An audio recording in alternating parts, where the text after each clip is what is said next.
Welcome to the Integrated Schools Podcast. I'm Andrew, a white dad from Denver. And I'm Val, a black mom from North Carolina. And this is The Importance of Belonging with Dr. Shanette Porter. This is going to be an amazing conversation. Yes, Dr. Shanette Porter is a researcher. She lives in New York, but she's done a bunch of research in Chicago on this idea of belonging, of creating spaces in schools that foster social and emotional development, and has found, somewhat unsurprisingly, I guess, that actually, if you focus on those things, it leads to better outcomes all around. Yeah. And I think it's always important to have research to back what we feel when we're in a space where we belong, where we feel that. And so Dr. Porter's research, I think, is invaluable to us as caregivers, as educators, to really understand and apply. And I think the lens in which she came to this work as a psychologist is also an interesting way to look at it. Yeah, I don't know that we've ever had someone who sort of started their journey into education through the lens of psychology. And she was trained as a social psychologist, so she's sort of looking at these things that are related to well-being, and then quickly discovered that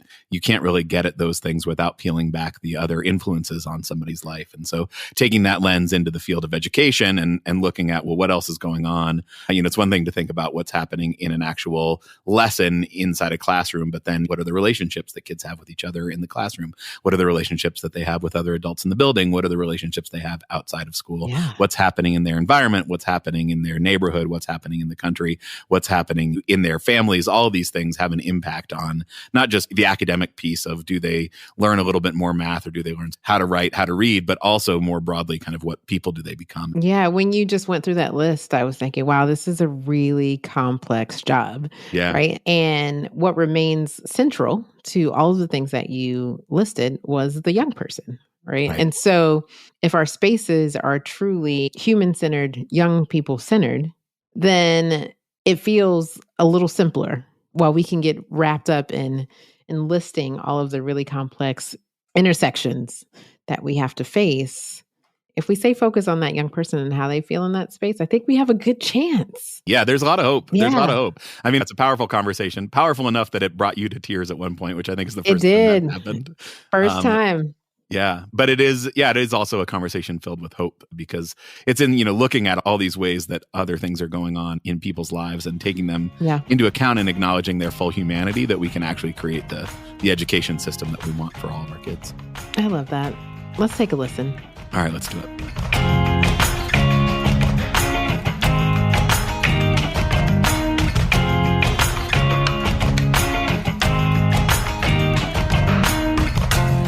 I am Shanette Porter. I am trained as a social psychologist. I am currently at the University of Chicago Consortium of School of Research, where I co-direct the Equitable Learning and Development Group. I am a parent, a newish parent of a 2-year-old, a wife, a daughter, a niece, a sister, and a member of this wonderful community in New York City. And why research on education? How'd you find yourself dedicating your career at this point to education, educational equity? Yeah, there's kind of different versions of it. One is that in 6th grade, I wrote an essay where I said, education is the key to equality. I was literally thinking in these ways in 6th grade. I don't know how I was conceptualizing equality or education at that age. That's kind of one version. The other version is kind of stumbling onto it. I got my PhD in social psychology. And then I really wanted to work with Jennifer Richardson, Dr. Richardson, who was at Northwestern. And I applied only to her lab to be a postdoc after my degree. And she didn't even have a posted position. It was like a cold email. And by some miracle, she created space for me. She had just won the MacArthur Genius Award, and it was just perfect timing. It was a dual appointment at the Institute for Policy Research and the Department of Psychology.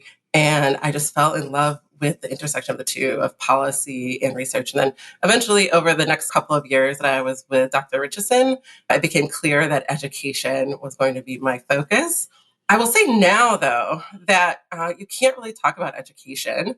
You can't talk about young people without talking about the various other systems and ways that they intersect in their lives, right? And so now I think quite a bit about housing and transportation, the socioeconomics of communities, access to medicine and food, and the criminal justice system. So I think about all of these things now, and I think I started off with a very narrow focus.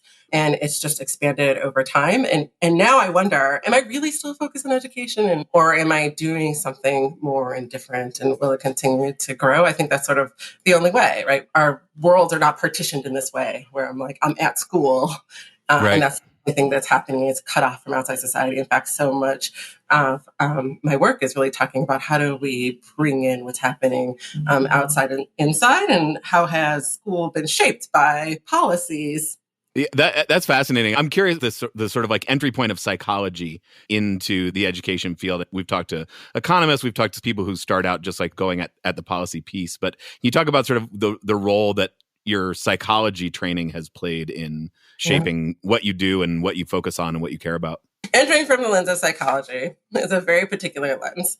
I do think many of the ways that I was trained cut off important ways that culture, that structures, that policies really shape people's lives, and instead focused in really on what's happening at the interpersonal level and what's happening inside of people. That's really a really important lens, right? It's important to understand what young people's needs are. It's important to understand that young people are developing and that adults have these same experiences of seeking belonging, of seeking places where they feel an affinity with others, right? We're really social beings. And so being trained as a social psychologist keeps that sort of at the core and the center of how I think about things. I still study things like belonging.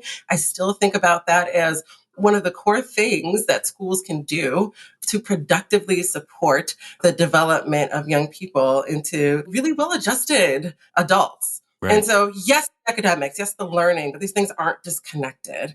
And so there is that piece that really stays with me. As I have gone deeper into my study and scholarship, the thing that has been layered on now that I think is missing from some of the training in social psychology is the ways that different students are signaled different things about who they are and what their identity is and what they're capable of, right? These things are really racialized or gendered. They are shaped by the economic circumstances of families, right? And so now I think about it in much more complex ways. I think I came into it as a social psychologist really thinking about what actually happens in terms of relationships, which I think is extraordinarily important.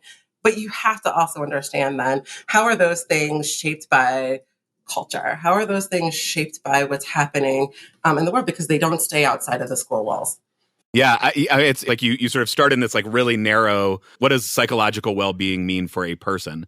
And you start sort of like scraping back the edges of what's causing issues in that. And you realize like, oh, I need to take a bit of a broader lens. So like, what does relationships look like? Oh, I need to take a little bit of a broader lens because even that is impacted by the neighborhood you live in. And it's like, if you're trying to get at this, like, what does it mean for people to be able to thrive?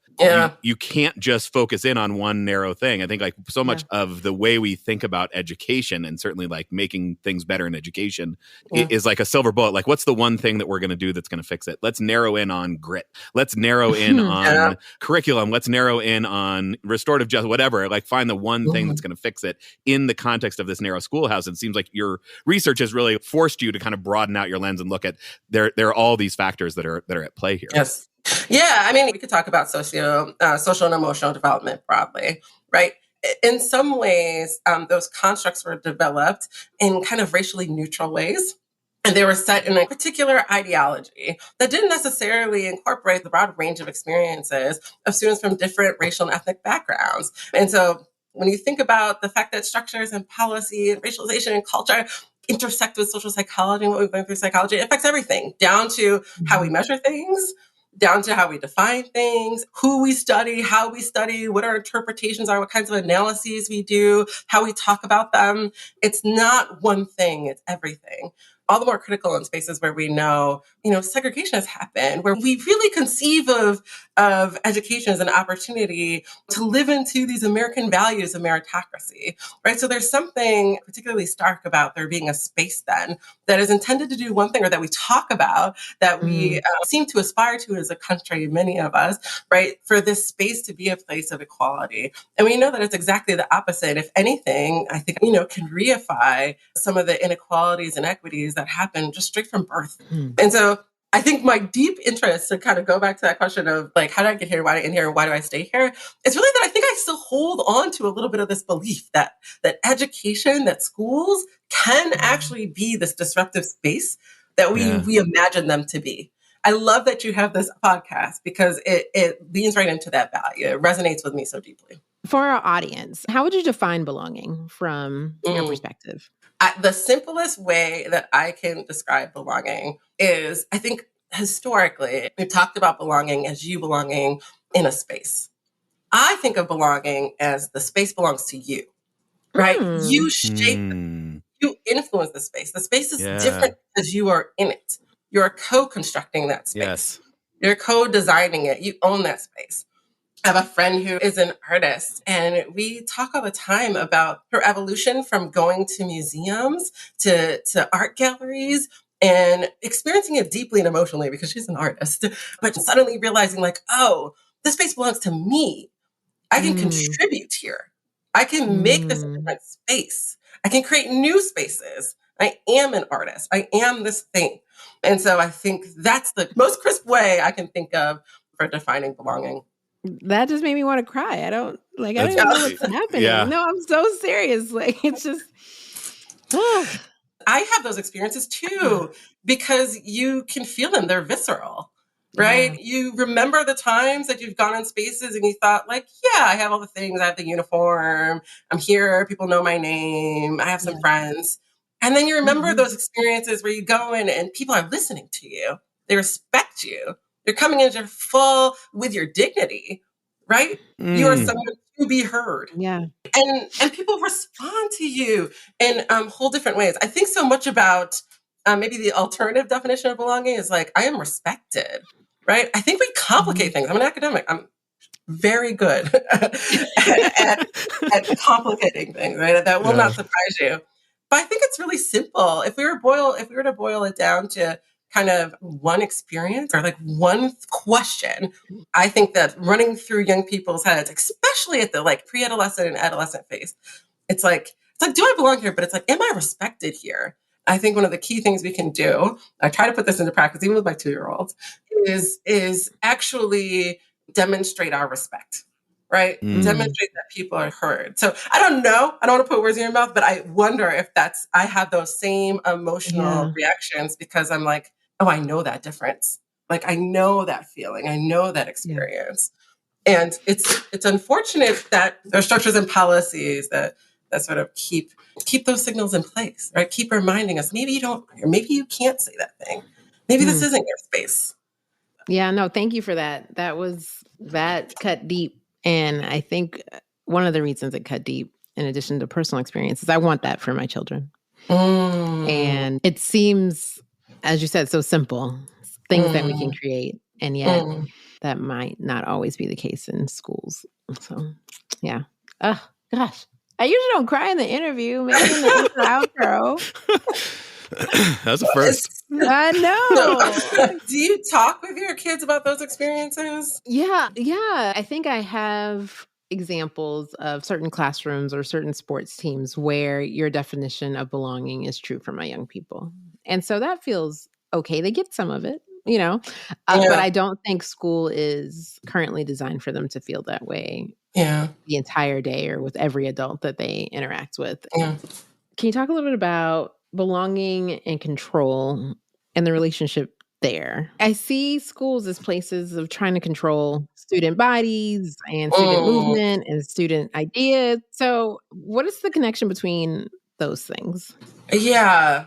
The first thing it makes me think of is we move to this idea, well, there's a policy that can fix it. And at the school level, some of those policies then end up being, well, we have to know what's happening. We have to record it. We have to observe it so that we can react to it and we can respond, we can fix it. But that can sometimes feel to young people like you're being more policed, right? You're being policed, you're being monitored, you're being watched, you're being observed. But one of the things it makes me think about is like the opposite of all those feelings of exclusion. And school is a place of like extinguishing curiosity and joy. Is actually humanizing, right? It's like, what is a humanizing experience? And I think if we think about that as being a fundamental baseline goal of our policies, we might think differently about what we do. Does it mean more observation and surveillance, right? Or does it mean talking with young people more to understand what they enjoy, what they're happy with, what's not working for them? Does it mean that young people take time away from engaging in social and academics, like the stuff of school, for them to report on these survey scales, kind of what's your sense of belonging or what, right? Is it that? That is a thing. And maybe we don't have to choose because that is my thing. But it can't be the only thing, right? It has to then be, that's the start of a conversation with young people. That's a tool, because I also don't want to get into this place of, like I said, like all schools are doing bad. There are wonderful schools. There are amazing schools. There are amazing experiences inside of schools that otherwise don't feel amazing, right? So I don't want to get into that. But like teachers there are amazing and phenomenal teachers. So I also don't want to talk about this in reductive terms. We can still talk about the places where we know that's not happening, and we know it's not happening enough. We also know these amazing experiences aren't happening equally for all young people. And certainly not all young people are experiencing these wonderful experiences. And so to get back to your question, the thing it really makes me think about when we think about this idea of belonging, control, what it makes me think about it is moving toward relationship and moving toward what's the human-centered way to engage? What's a humanizing way to think about and understand and to cultivate experiences of belonging? Because that's ultimately fundamentally what it is. It's like you can't litigate respect in these ways. Right. And so when I think about belonging, there's just no way to cultivate it, to foster it, to create classrooms that are responsive to a particular student's needs around belonging. There's no way to do that does not involve talking with students, engaging with them, respecting them, right? It's like the exact opposite of control. It's like relinquishing control. It's sharing power. Thank you. I think one of the things I found really fascinating from your research is that I can imagine somebody saying, well, yeah, but like that's not what's really important. What's really important is that they learn more, that their test scores are better or whatever. But when you dig into the numbers, that these things actually contribute to better test scores. If the only thing you care about is academics, you should still care about this sense of belonging, this sense of social and emotional development. Yeah, listen, I care about learning. I think schools are fundamentally places where young people go to develop socially, emotionally, and cognitively. Those things are learning. That is what we expect out of our schools. My experience has been that even people who start off with the belief that there's this, this dichotomy, this kind of false binary between social and emotional and learning outcomes or learning trajectories, people who start off that way, I think just have a fundamental misunderstanding of human development, of how the brain actually operates. They're not like sections in our brain, like one devoted to learning over here and one devoted socially and emotionally. It's not at all true, right? The other thing is actually this way in which the world has just become so extraordinarily divisive, right? And so now we have these terms like social and emotional development that have been given kind of new definitions. But like 30 years ago, nobody argued with the idea that like young people in school, maybe we didn't talk about like belonging quite the same way, but like, parents talk about wanting their kids to be seen. People talk about that right now. And I think that's what we're talking about when we say these things, because we know, right, that kids who feel seen, who feel heard, who feel like they matter, learn, right? They are motivated to learn, right? They are curious, right? It continues to unlock and unleash all the wonderful curiosity of young people. These things just aren't on any level, right? On a neuroscientific level, on a psychological level, on a sociological level. These are not separate things that we can distinguish. And so my research specifically shows that schools that are focused on supporting the social and emotional development of young people are rich sites of learning, right? They also have great impacts on test scores. They have great impacts on attendance. They have great impacts on high school graduation and likelihood of going to college, doing these really long run, medium run kind of ways. They're mattering for young people. We also know that schools that focus on test scores matter for students' test scores in particular, but you're missing all the other dimensions of students' growth, right? And so you're exactly right. In these frameworks that seem to sort of be exclusively focused on things like test scores, on these metrics of achievement, which in educational attainment, even if you really focus in on that particular kind of paradigm of what school is and what the framework for school is, really social and emotional development, because it's always been true, this is not a new thing, we just have new research, is the thing to focus on, right? These create the motivational states in young people. Being seen, being heard, thinking you matter, right? All those kinds of things. Those have always been the things that have contributed to young people's experiences of learning in really highly transferable ways, right? There are other ways of doing school that I think can produce equal outcomes on test scores and even on college going and things like that. But we have to wonder at what cost, right? Right. Because we are really interested in young people not just achieving and succeeding in terms of academics, but really in terms of whole child development, right? And so having mentally healthy and socially healthy young people is really a benefit to not just them, but all of society.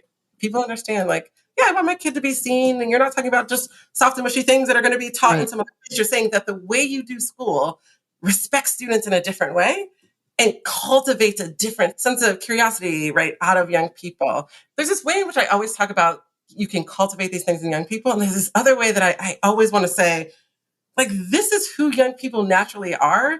And we can either distinguish this, right? Or we can support it, right? It's not like you have to create it. You just have to not beat it out of them. You're not creating engagement. You're not creating motivation, right? Like all those things.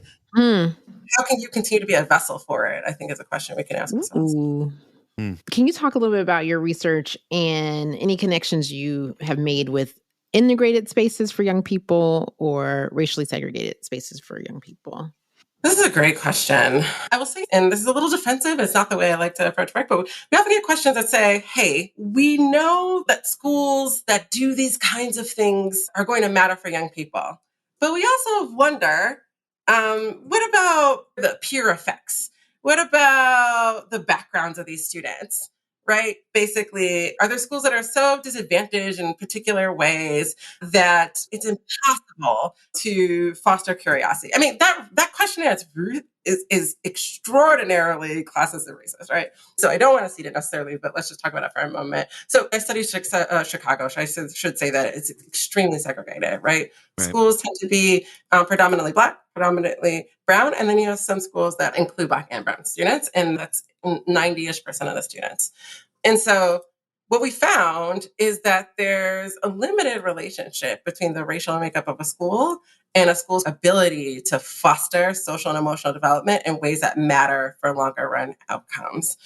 I think there's like a different sort of like philosophical question that we might ask ourselves. And like, I almost want to ask you guys this question because, you know, there are lots of people that I think would say, actually integrating schools was a mechanism to achieve equality and in and of itself is not really a goal, right? Like the goal was never about integration per se. It was about creating equal opportunities, creating equal choices, right? It was about evening the playing field, right? And so I would love to hear how you all think about this in terms of like why the Integrated Schools podcast. And do you think of integration as the goal? Yeah, it's a great question. I mean, the ultimate goal, I think, is multiracial democracy. Like the ultimate goal is creating a country that lives up to our ideals that we have never lived up to. And I think that there's lots of work to do on that. And to me, it feels like the most promising place to focus energy is on schools. Because like you said earlier, there's that like kernel of hope that schools can be a place where we can create equity, where we can create those environments. And I think it does come to this idea of belonging. And we often differentiate between desegregation and integration. Like what we did was desegregate schools. What we did was say there's, you know, this number, this percentage of kids in this place. And back to your original definition of belonging, I think what we did was say, okay, we're going to create spaces where we are allowing you to come into this space. So, you know, like maybe you don't feel like you belong, but like you are technically allowed to be in this space. But we didn't create spaces where your presence changed this space. You don't truly belong here. This space is not changed and enriched by your presence here. And so to me, the goal of school integration, the goal of creating these like meaningfully integrated schools that's different from what we have tried in the past. So that really what we're looking at is like, what does it mean to create a new system of education that actually creates a space for belonging for everybody, that everybody showing up changes the space into a better space, right? Like in the ideal world that I would like my kids to live in, I don't think I'm going to live there. Probably they don't live in there. Maybe it's their kids or their grand, whatever. But like, in the ideal world, it is a country that everybody belongs in. It is it is a planet that everybody belongs in, that the presence of everybody makes everybody richer. And so this is like one tool, a space where I see the most promise is in education. And this idea of belonging feels so powerful as a way to think about that.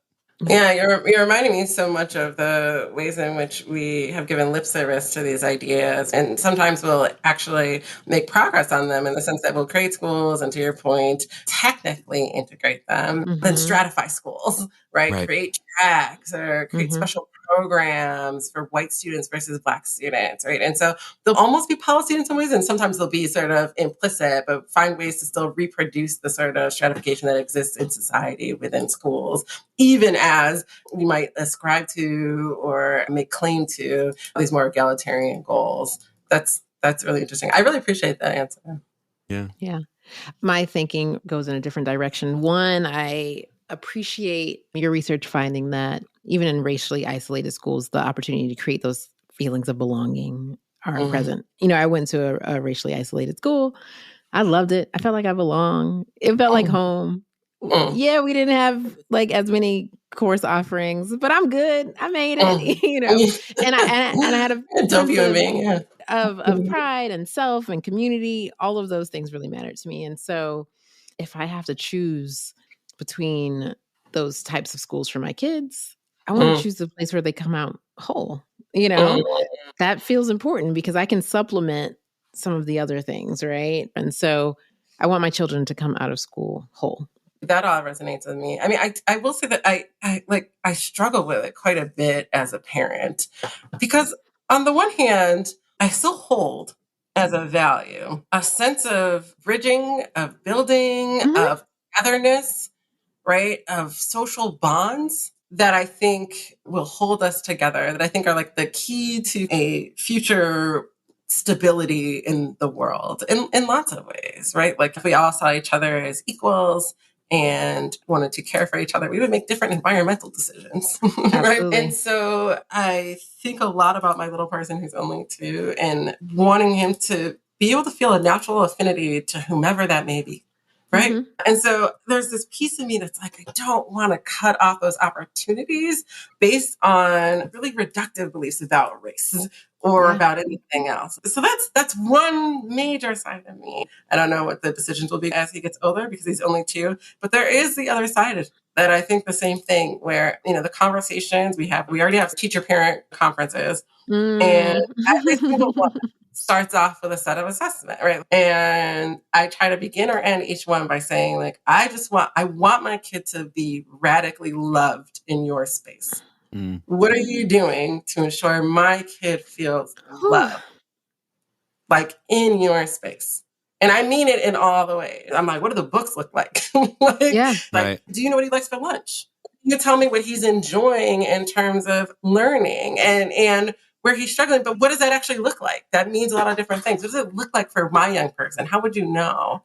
And so I do view that as being a partnership with educators, and I'm acutely aware that other things will matter despite the best efforts of a loving educator. And so I share that, right? I share that we can create the loving home in the space and a place where you feel affirmed and you feel affirmed for who you are and where you're allowed to be and figure out and explore and figure out who you are. And we're going to do our best. We're going to do our best not to make assumptions.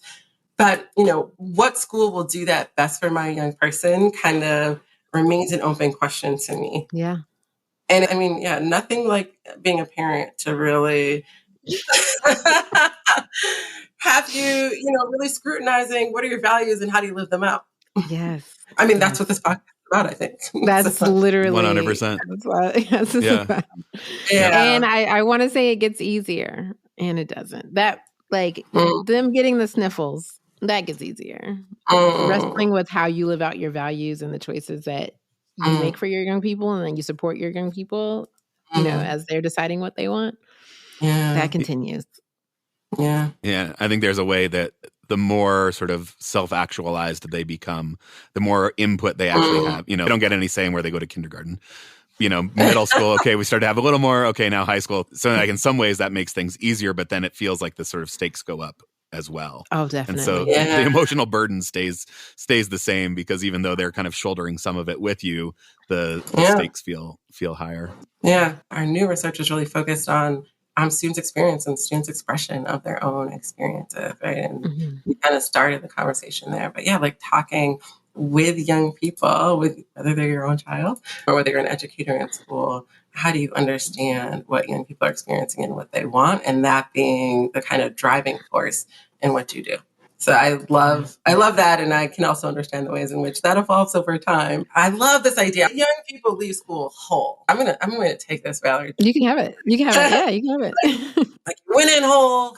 How do you leave whole? Yeah. Yeah. I love that. Yeah.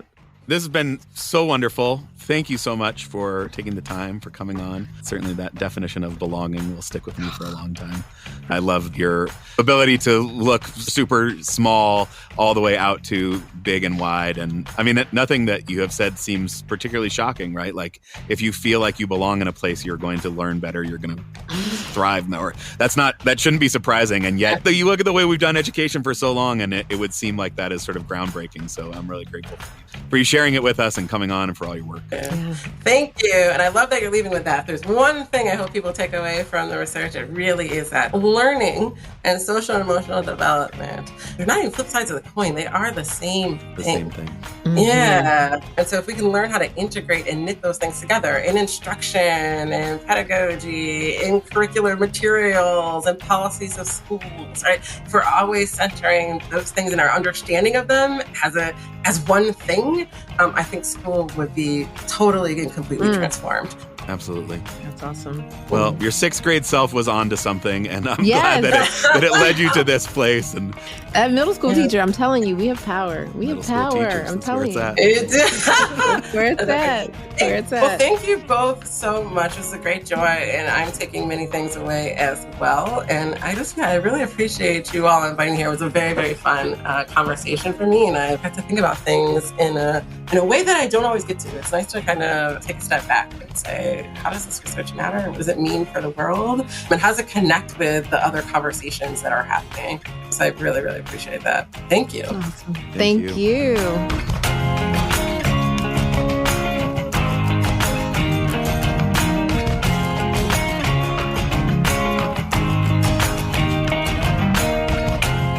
So Val, what did you think? I have lots of thoughts and clearly lots of feels. I think the first thing I kind of want us to grapple with is when she talks about it's not one thing, it's everything. And you kind of alluded to this in the intro, and how I think schools right now are often set up that one teacher is responsible for one content area. And so each educator only gets like a slice of this particular student, and only for a short amount of time. I think it's easy for educators to think a child is only one way or only has one experience. And I think, back to my early years as an educator, that was something that I was not aware of at all. And so when I saw a kid struggling in my class, I figured that I had enough of a piece of the puzzle to help fix it for them. And I remember with this one student, he had an A in my class, and he was actually repeating a grade. And I'm like, what are you doing in my class? And he was like, yours is the only class that I'm passing. And part of the reason my class was the only class he was passing is because he had a lot of absences. Right. And that never felt like a disqualifier for me based on the work that he was able to produce, not only far above his classmates, but far above all of the students that I taught that year, right? But every educator didn't have that same thought. And it was like, you're missing my class. So clearly this is who you are as a young person. And the next year, he dropped out, right? And so I know, tragic, truly tragic. And I don't know what happened. And in my mind, right, I was like, you're doing good in this one thing, right? We can overcome whatever obstacles you have. And that was me not understanding. He was always in transitional housing, probably didn't always have enough to eat, parents in and out of the situation as best they could, often lived with his grandma. But to me, I was like, well, we can fix this thing. And that was me not knowing literally all the other things this young person was dealing with. And I imagine if I didn't know, most of the other educators didn't know either. Right. It was my first year, right? I wish somebody would have said, hey, Val, we're having this student support meeting because we want to try to help them out. We noticed they have a lot of absences and we want to do something about it, right? And figure out what the issue is. You know, I was feeling emotional like throughout that interview because I could think of lots of instances in young people who get tossed away because we think it's like the one thing, and it's everything. It's all of it. Yeah. It feels like there's a tension here. Maybe there isn't, but I am struck by, you know, on the one hand, I see this particularly in school leaders sometimes, is this like, the only thing we can control is the 8 hours a day that the kids are here. Right. And we can't use their external circumstances as an excuse to have different expectations or to be willing to accept the disparities that exist in terms of academic outcomes or in terms of discipline. Like, we have to hold ourselves to a higher standard than saying, well, look at that kid's home life. And so there's this sort of like, we have to ignore the stuff that's going on outside. And I think the flip side where I feel like some tension there is, like, I think if you're not incorporating the information about the whole kid, their whole life, their whole experience, everything that's going on with them, it's got to be much harder to actually create a space that they feel like they belong in.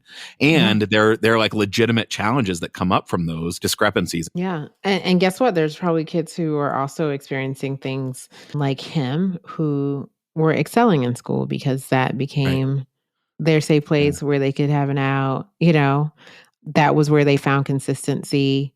And everybody's not going to share that. So I think part of the reason why other teachers didn't know his situation, because the other teachers didn't build a relationship with him. And he's not going and sharing like, hey, this is what's happening at home. So I do understand that, yes, we can control only what is happening like while the young people are in our care. And we can try to build relationships with them to help understand more about what's happening.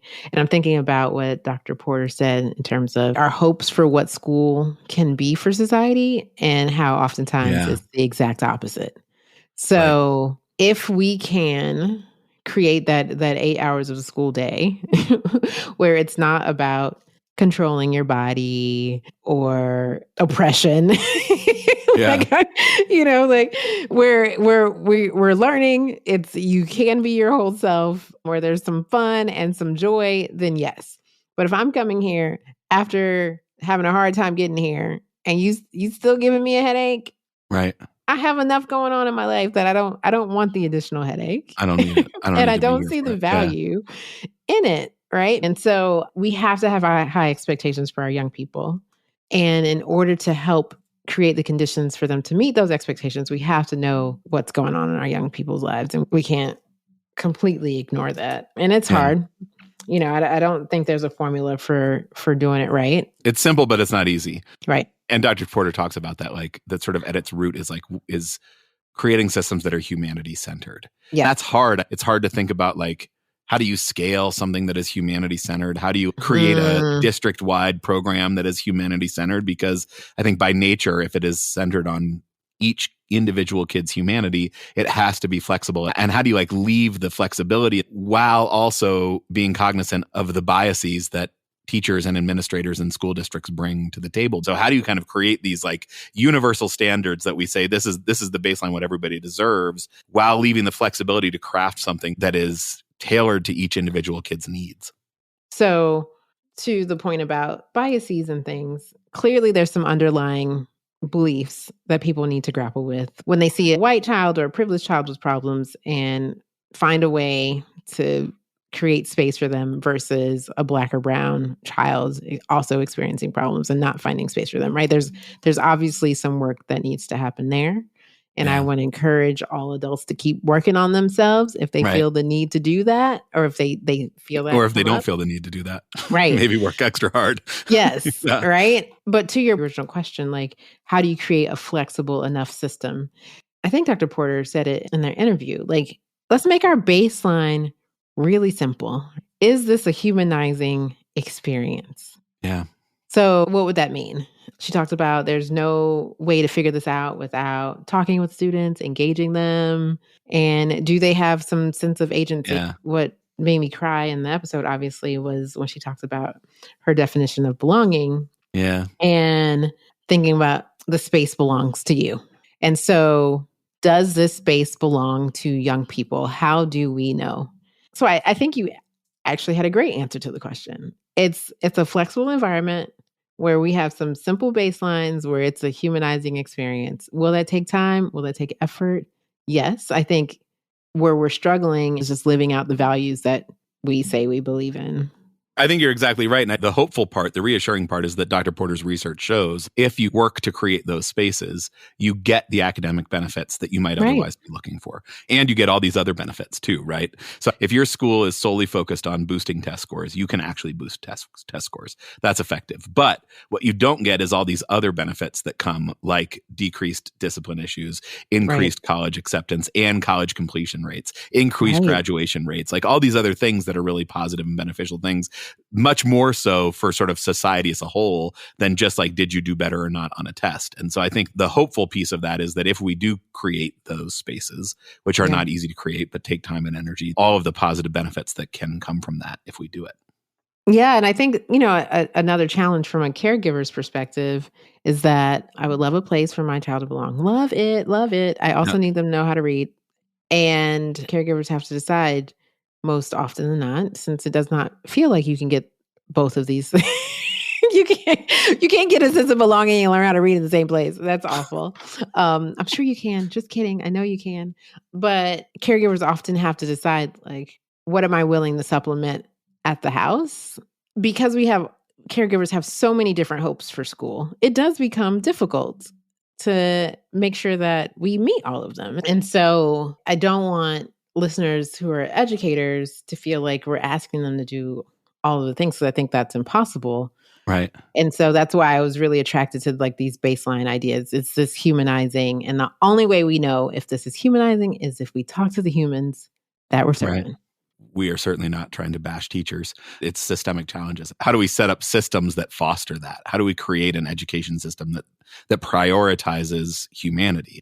The research would suggest that we all would benefit from that actually kids would learn even more academically, but also have all these other kind of social and emotional skills that I think would make things better. And that is the hopeful piece of Dr. Porter's message, I think, as well, is like schools can be this place. They often aren't, and they often actually do the opposite, but they have the potential to be this place where we can kind of interrupt these messages and create this sense of belonging. And if you create a sense of belonging, you saw it with this one student, that you created a sense of belonging in your classroom. And it was just one class out of the day. And so it wasn't enough to overcome all the other messages of you don't belong here in school. And so he ended up dropping out. But what if there were, two teachers? Or what if there were 3 teachers? Or what if there were 5 teachers? And what if, when he walked into the building, he felt like he belonged? What kind of different pathway could you imagine? And what if we did that for all kids? It would have made all the difference just to have 2 other teachers. Right. All the difference. So I'm trying to be hopeful. Yes. So what do we do as caregivers with this message? I think this is the time where our parent advocacy really matters, right? So every young person isn't necessarily going to show up and say, I don't feel like I belong in this space. But every adult can say, hey, I want to make sure everybody feels like they belong here. What are some ways that we can do that? How can I help you with this? What is it that this school needs to make sure everybody belongs? And I think that's where our parent advocacy efforts can really make a difference right away. So I want to challenge all of our listeners right now. Like, if you have not already signed up the volunteer form for your school and done your little background check to get to be a volunteer, make sure you do that and then go volunteer, right? Thinking about the modeling behavior that we want our kids to see, right? Like when you show up in a volunteer space, is that humanity affirming? Are the meetings you're going to humanity-centered? Are they creating space where everybody who can show up is showing up and feels like they belong? Because we can't just like ask our kids to magically feel like they belong if we can't also give them some guidance on what that looks like, show them a model of what that might look like. Go and show up and then think about, as you're showing up, what systems here are humanity affirming? Absolutely. What systems here are creating a sense of belonging? It's hard to generalize like what makes that feeling, because, you know, you talk about your high school that you felt like you belonged in completely, and it was surrounded by barbed wire. And you can imagine another barbed wire surrounded school that felt like it didn't belong to any kids. And you can imagine that there's like, you know, safety measures that schools take that make kids feel safer and like they belong. And then we know there are safety measures that a lot of schools take that end up making kids feel like they don't belong. And so it's hard to say this is the path towards belonging, but starting from that place of what is humanity centered and then talking to kids, does this make you feel like you belong or not, is, again, simple but not easy. And that safety one made me think, and also we can't solve all the problems with the school. So I know schools feel like they have to have metal detectors because they're trying to keep their kids safe from guns. Then we need to deal with guns. And that's one thing that schools can be like, hey, country, this is on you. Yeah. This is on you. I mean, let's take the circles out even wider. How do we create neighborhoods and cities in a country where everybody feels like they belong? Right. Yep. Yeah. Beautiful. This is beautiful. We got back to the hope. That was good. That was good. Super grateful to Dr. Porter for all of her research. There'll be some links in the show notes to some of her papers. Her stuff is very accessible. So if you want to learn more, definitely check that out. Listeners, what do you think? Did you have a sense of belonging when you were in school? Does your current school create a sense of belonging for your kid, for other kids? We want to hear about it. Send us your voice memos. Please call us. Call us up. We actually like listening to other people. Very much so. Go to the website, integratedschools.org, click on the send voicemail button on the side, or just record us a voice memo and email it to podcast@integratedschools.org. We would love to hear from you. Awesome. Please listen to this podcast. You saw Andrew and I really dug into some of the talking points that were top of mind for us, and we trust that you will be inspired to think and share this as well. So listen, share, listen again, take some action. And that's the only way that we create the world in which we want our young people to grow up. Absolutely. The other way you can help create that world is by sending us a few dollars every month. That's right. Patreon.com/integratedschools. We'd be grateful for the support. We've got transcripts that go out there and some facilitation questions that go out with every episode. And we'll be scheduling our next happy hour coming up very shortly. So join, come see us at happy hour. We'd love to chit chat with you. And send us your Brown v. Board stories. Please. If you got somebody in your life who was impacted by it, if you have your own story about it, if you've got something to share about the Brown versus Board of Education case that will have been decided 70 years ago in May, we would love to hear it. Again, send us a voice memo. Val, this was a great conversation. It's really a gift to me to be in this with you as I try to know better and do better. Until next time.